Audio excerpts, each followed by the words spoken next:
Supergirl movie का box office $67 million रहा opening weekend में, जो अच्छा नहीं है क्योंकि ये मूवी अब $200 मिलियन ग्लोबली कमा सकती है और यहीं पे इसका अंत हो सकता है। और इसमें बुरी बात यह है कि इस मूवी का प्रोडक्शन बजट $170 मिलियन है और इसमें अगर आप मार्केटिंग बजट को ऐड कर दो तो लगभग $300 मिलियन होता है। इसका मतलब ये है कि डीसी को $100 मिलियन का नुकसान होने वाला है या फिर ज़्यादा।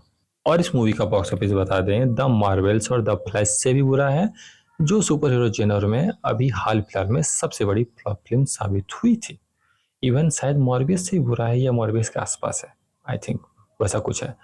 तो ऐसा बॉक्स ऑफिस वाला मूवी आ गया है। सुपरगर्ल उस जॉनर में आ चुका है। तो अब ये कहने की वाली बात नहीं है कि ये मूवी फ्लॉप हो चुकी है, पर बात यह है कि क्यों, वो कौन से रीजंस थे जिसके कारण ये मूवी नहीं चली, डीसी का सुपरगर्ल मूवी नहीं चला। पहला तो है रिलीज डेट। सुपरगर्ल मूवी का रिलीज डेट ही सबसे मनहूस था। मीन इससे रिलीज नहीं करना चाहिए था इस टाइम पे। सुपरगर्ल मूवी सुपरमैन मूवी के 2-3 महीने बाद रिलीज होता तो आराम से सुपरमैन के हाइप में बॉक्स ऑफिस कर जाता, या फिर मैन ऑफ टुमारो के 3-4 महीने पहले रिलीज होता। मतलब मैन ऑफ टुमारो आ रहा है जुलाई में, फरवरी में रिलीज होता 2027 में, तो भी वो उस हाइप में राइड करते हुए आराम से एक बॉक्स ऑफिस कर जाता, इतना बुरा नहीं जाता। पर ये जो रिलीज कैलेंडर उन्होंने डिसाइड किया, जेम्स गन ने डिसाइड किया, सबसे बुरा वही हो गया सुपर गर्ल मूवी के लिए, क्योंकि डायरेक्टर दोनों में अलग थे तो आराम से वो चीज़ों को मैनेज कर सकते थे, पर उन्होंने ऐसा किया नहीं। तो सबसे बुरी बात यही होगी कि उन्होंने रिलीज डेट गलत चुन लिया, जबकि इस कैरेक्टर को बहुत बड़ी ऑडियंस नहीं जानती है, सुपर गर्ल को नहीं जानती है। जबकि ये कैरेक्टर बहुत अच्छा है, बहुत बेमिसाल है, इसे आप इंजॉय करोगे अगर आप कॉमिक बुक में उड़ोगे, और इवन सुपर गर्ल की CW सीरीज भी देखोगे तो अच्छा है वो। और यहीं आप मार्वल का प्लान को अगर देखते हैं, मार्वल जिस तरह से कैप्टन मार्वल को रिलीज किया एकदम ही एवेंजर्स एंड गेम के पहले, या फिर एंडमैन को रिलीज किया एक सही टाइम पे सिविल वार के पहले, तो वो उन्होंने एक रिलीज स्ट्रेटजी बनाई जिसके कारण वो सारी मूवीज जो अननोन थी वो पॉपुलर हो पाई। वैसा ही कुछ जेम्स गन को यहाँ करना चाहिए था, पर उन्होंने मार्वल से कुछ सीखा नहीं, शायद सारी बुरी चीज़ें सीखी। तो या दूसरा है आइडेंटिटी क्राइसिस। सुपरगर्ल मूवी का जितना भी प्रमोशनल एसेट ड्रॉप हुआ, उसमें सुपरगर्ल अपना एक आइडेंटिटी नहीं बना पाई, वो अपने लिए एक हाइप क्रिएट नहीं कर पाई, वो बता नहीं पाई कि मैं क्यों स्पेशल हूँ, आप मुझे क्यों थिएटर में देखने आओ। ये सारी चीज़ें उसकी प्रॉब्लम रही और पहले टीजर से ही रही। मीन्स सुपरगर्ल का टीजर आया और तुरंत ही वैनिश हो गया, 2 दिन बाद उसकी कोई बात नहीं कर रहा था। ट्रेलर भी ऐसा ही हुआ, 2 दिन बाद कोई बात नहीं कर रहा था। इवन ये जो एनालिसिस कर रहा हूँ ये भी कोई देखने वाला नहीं है, क्योंकि नो वन इंटरेस्टेड। मूवी क्यों फ्लॉप हुई, क्यों चली, किसी को जानना नहीं है सुपरगर्ल के बारे में। इतनी बेकार हाइप रही सुपरगर्ल की कि आप उसके बारे में कुछ भी बात करो वो नहीं वर्क करने वाला है। तो या सुपरगर्ल मूवी इतना बुरा चल गया कि वो कहीं भी कोई आइडेंटिटी नहीं बना पाई, किसी भी तरह में वो अपने आप को, जो पॉप कल्चर में जो बात होती है वो उस बातों का हिस्सा नहीं बन पाया। कोई भी एक्साइटेड नहीं रहा, किसी भी फिल्म के लिए एक्साइटेड नहीं रहा, जो मूवी के लिए बहुत बुरा साबित हुआ कि वो अपनी एक आइडेंटिटी नहीं बना पाई, वो आइडेंटिटी क्राइसिस से जूझती दिखी। तीसरा है प्रमोशनल एसेट। सबसे बुरा तो इसी ने किया, प्रमोशनल एसेट ने। टीजर बुरा गया और इसके कारण टीजर जो बुरा गया उसका पूरा असर पड़ा पूरे मार्केटिंग पे। तो उन्होंने क्या किया, सुपरमैन को भी रिवील कर दिया कि सुपरमैन इस मूवी में है, गेस्ट अपीयरेंस में है, उससे ही रिवील कर दिया और रिवील करते ही गए। इवन लोबो का भी फिल्म में बहुत छोटा सा रोल है, उससे भी उन्होंने रिवील कर दिया प्रमोशनल एसेट में। ये दोनों चीज़ों को वो बचा सकते थे, एटलीस्ट सुपरमैन को बचा सकते थे। आप हर चीज़ अगर प्रमोशनल एसेट में ड्रॉप कर दोगे और मूवी जाने का कोई मतलब नहीं बन जाएगा ना, मूवी जाओगे तो भी आप ठगा सा महसूस करोगे कि कुछ ज़्यादा आपको दिखा ही नहीं। जो जो दिखा प्रमोशनल एसेट में उसी का कुछ एक्सटेंडेड वर्जन वहाँ आपको दिखा, बहुत ज़्यादा चीज़ें दिखी नहीं। इसके कारण मूवी के लिए हाइप नहीं बन पाई और मूवी वहीं पे पूरी फ्लैट चल गई। अगर मूवी का टीजर गलत गया था इवन तब भी उन्हें कुछ ना कुछ हाइड करके रखना चाहिए था ताकि उसकी हाइप बन सके, पर उन्होंने हाइड करके नहीं रखा, जिसके कारण ये पूरी की पूरी मूवी क्रैश हो गई और पहले ही वीकेंड में बॉक्स ऑफिस में धड़ाम से नहीं गिर गई। ये सबसे बड़ा रीज़न था, उसका प्रमोशनल एसेट बहुत बड़ा रीज़न था जिसके कारण ये मूवी क्रैश की है। दूसरा है रील वाली फिल्म में, इतनी छोटी फिल्म कौन बनाता है। पहला तो इंटरेस्ट यहीं खत्म हो गया कि ये फिल्म इतनी छोटी थी, सिर्फ 2 घंटे की मूवी बनाई है उन्होंने, 2 घंटे से कम की। ये रील वाले फॉर्मेट में जो मूवी शूट किया है ना, मूवी को बना रहे हैं जेम्स गन, ये सबसे बड़ी प्रॉब्लम बनेगी DCU की अगर उन्होंने नहीं सुधारा तो। ये मैं काफ़ी पहले से सोच रहा हूँ कि DCU की सबसे बड़ी प्रॉब्लम यही है जेम्स गन वाली, कि वो रील वाली फिल्म बना रहे हैं। 2 घंटे 2 घंटे 10 मिनट 2 घंटे इस तरह के, मतलब वो 2.5 घंटे 3 घंटे वाला अप्रोच ले ही नहीं रहे हैं, जबकि मूवी में बहुत कुछ है, बहुत सारी कहानियाँ हैं, बहुत सारी चीज़ें सुनाने के लिए, पर वो सुना नहीं रहे हैं। सुपरमैन मूवी में भी इतने सारे कैरेक्टर्स, इतनी सारी चीज़ें थी, पर किसी चीज़ को टाइम नहीं दिया गया, क्योंकि वो रील वाली मूवी बना रहे थे। 30 सेकंड 40 सेकंड में मूवी आगे बढ़ जा रही थी।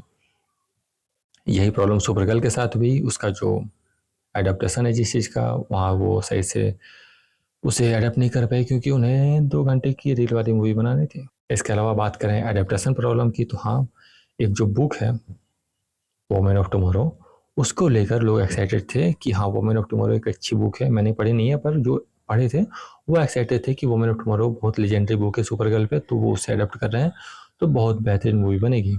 पर जब वो अडेप्ट किया तो वो 2 घंटे की रील बनाने के चक्कर में उन्होंने क्या कर दिया कि मूवी के कई सारे प्लॉट्स को छोड़ दिया, जिसके कारण ये मूवी उससे भी नहीं अच्छी लगी जो उस बुक के कारण एक्साइटेड थे, उस कॉमिक बुक पैनल के कारण एक्साइटेड थे कि हाँ, वोमेन ऑफ टुमारो का एडेप्टेशन है तो मे बी ये इम्प्रेस कर जाएगी। पर उसके कारण ये मूवी वहाँ नहीं जा पाई और उस चीज़ को कैटर नहीं कर पाई, उस ऑडियंस को भी इम्प्रेस नहीं कर पाई, जिसके कारण ये मूवी बहुत बेकार चल गई। क्योंकि एक तो आप जनरल ऑडियंस को कैटर नहीं कर रहे हो, उसके बाद जो बुक वाली ऑडियंस है जिसको अडेप्ट कर रहे हो, जिस कॉमिक बुक को अडेप्ट कर रहे हो, उससे भी आप सही से अडेप्ट नहीं कर पाए, तो वो सारी चीज़ों के कारण पूरी की पूरी मूवी किसी के लिए अच्छी साबित नहीं हुई, ना इन जनरल ऑडियंस ना ही कॉमिक बुक जो पढ़े हैं उनके लिए।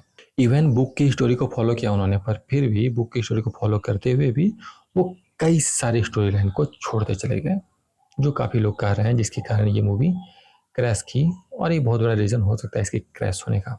तीसरा है एक्शन सीन। कोई भी एक्शन सीन ऐसा नहीं था जो इम्प्रेसिव था, एक्सलेंट था, और जो इस एक्शन मूवी आप देख के जिस एक्शन सीन को देख के बोले कि ओके दिस लुक्स ग्रेट, मतलब ऐसा कोई एक्शन सीन नहीं था मूवी में।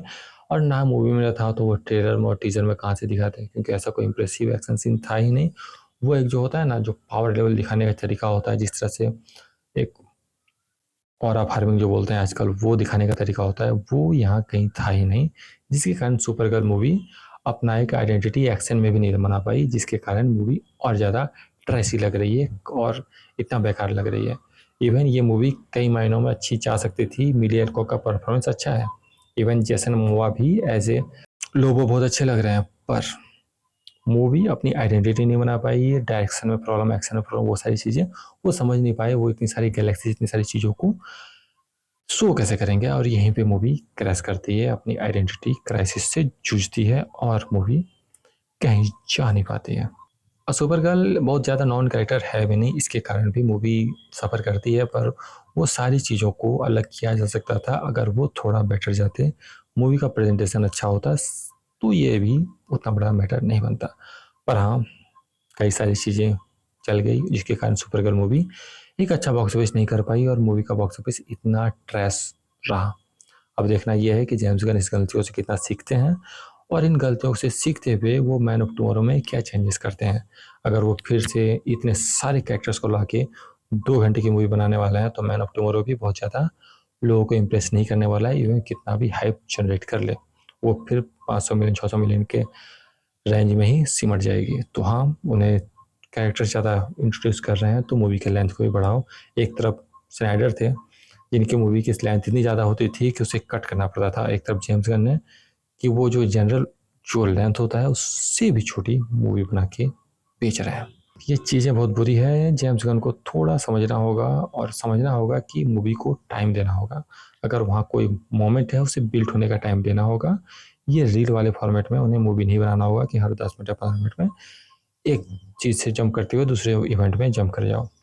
उससे उगना होगा, अलग जाना होगा। लेट्स सी वो अलग जाते हैं कि नहीं।